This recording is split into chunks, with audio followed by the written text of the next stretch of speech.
La responsabilitat social corporativa per a iniciatives solidàries, o vist des del prisma d'iniciatives solidàries, no és altra cosa que un concepte que modernitza completament el concepte d'empresa.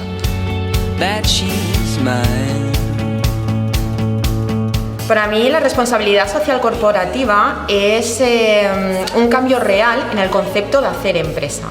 En Bauhaus trabajamos de la mano de muchos agentes sociales para poder facilitar esta inclusión en el mundo laboral. Para mí conseguir ese trabajo ha sido una nueva oportunidad para poder incorporarme al mundo laboral, ya que yo no tenía ninguna experiencia y no sabía lo que era venir a trabajar.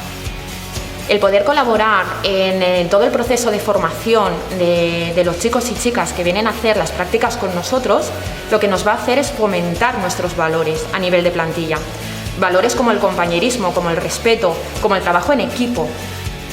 Des dels programes d'empleo d'iniciatives solidàries treballem la responsabilitat social corporativa, sobretot mirant a lo que són els nostres usuaris.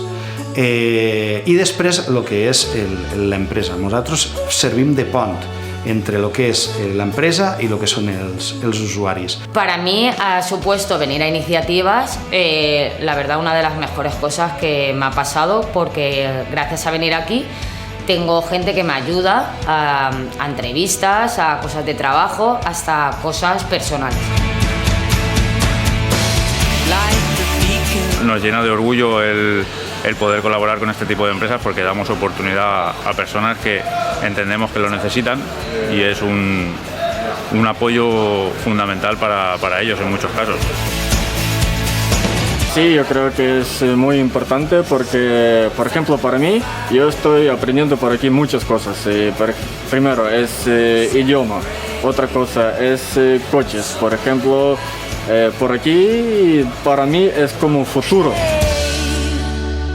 La responsabilitat social corporativa fa que l'empresa siga molt més integradora, fa que l'empresa arribi a ser més sostenible.